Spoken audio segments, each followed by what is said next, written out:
This time, a conspiracy theory meets the 1980s. Hey friends, Barkey Dog here, back with another movie review. Remember back when conspiracy theories were kind of fun and were mostly just about the government covering up UFOs and stuff? Yeah, I remember those days. Now it's all hyper-partisan political crap. Anyway, one of those older conspiracy theories was called the Philadelphia experiment.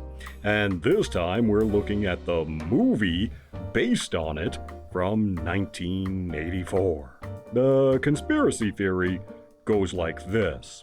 In 1943, the Navy was testing a system that would make a ship invisible to radar, a sort of electromagnetic cloaking device.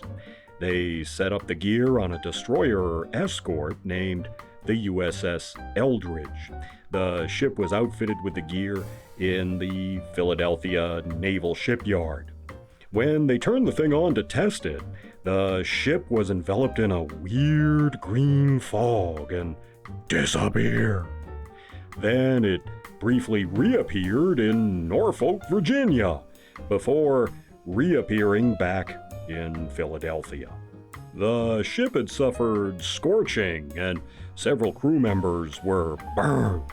Others were deathly ill and still others were merged with the ship's bulkhead and deck plates, kind of like a Star Trek transporter gone wrong. The Navy covered it all up with the help of Uncle Sam, until a witness to the test spilled the goods and a conspiracy theory was born. Is there any truth to it? Well, there really was a ship called the USS Eldridge in 1943. It was named for a Navy officer killed in action in 1942.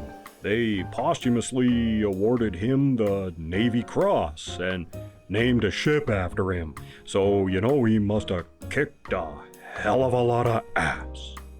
But beyond that, no.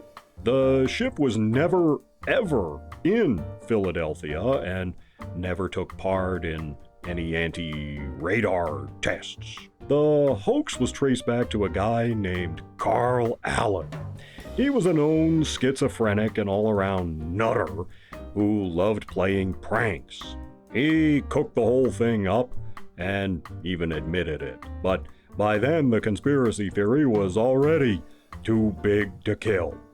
Like most conspiracy theories, they fall apart when you apply a little common sense. The USS Eldridge had diesel engines. Well, they're pretty strong.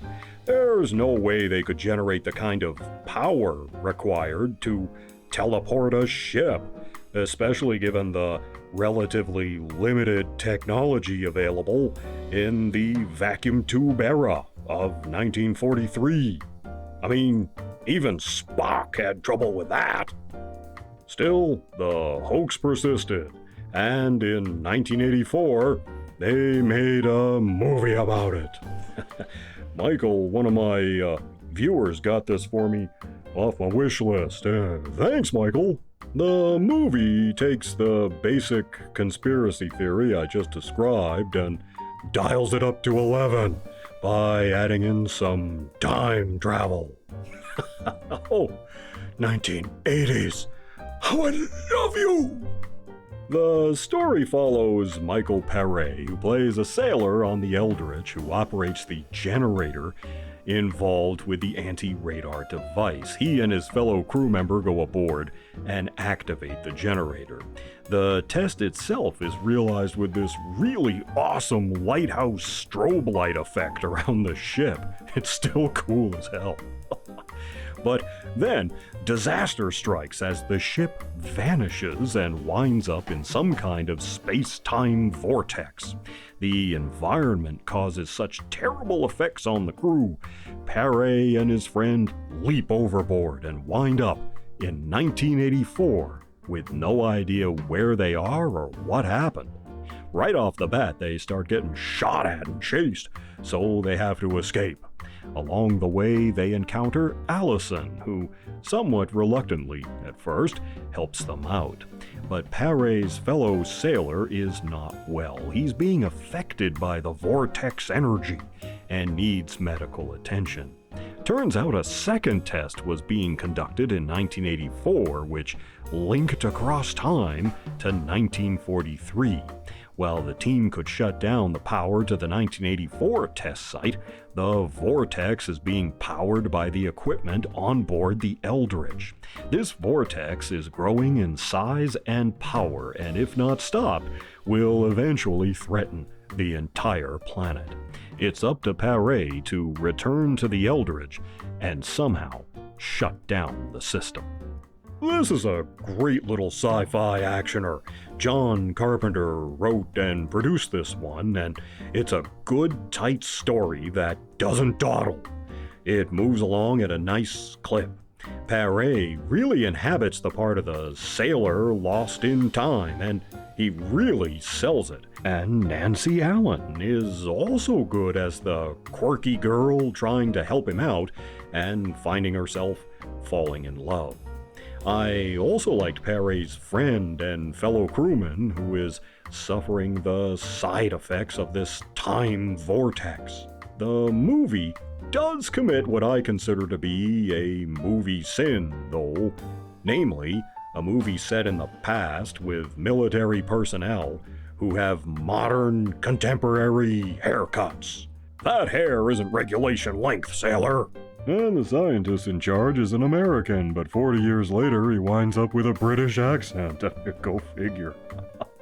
And the one element of the plot that strains credulity for me is that the government waited 40 years before testing this thing a second time.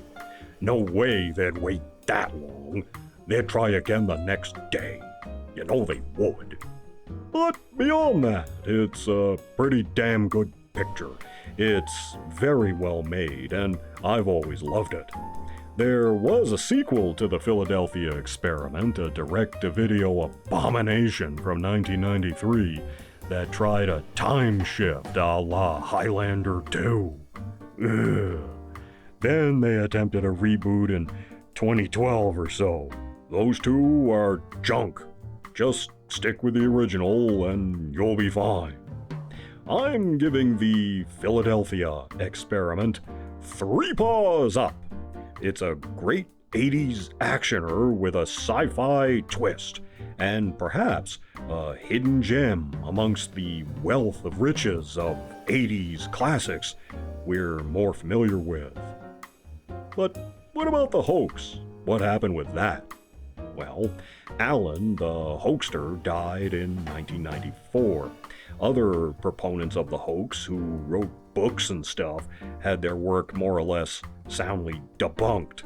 The real ship, the USS Eldridge, served in World War II, was eventually transferred to the Greek Navy, then decommissioned in 1992. In 1999, the Eldridge was sold for scrap, leaving only the Philadelphia Experiment conspiracy theory behind. And a pretty kick-ass 80s movie, too. The Philadelphia Experiment is available on VHS, DVD, Blu-ray, and digitally from Amazon Prime. You can watch another of my reviews here.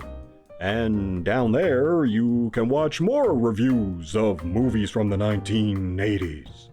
You take care of yourselves, and I'll see you in the next one.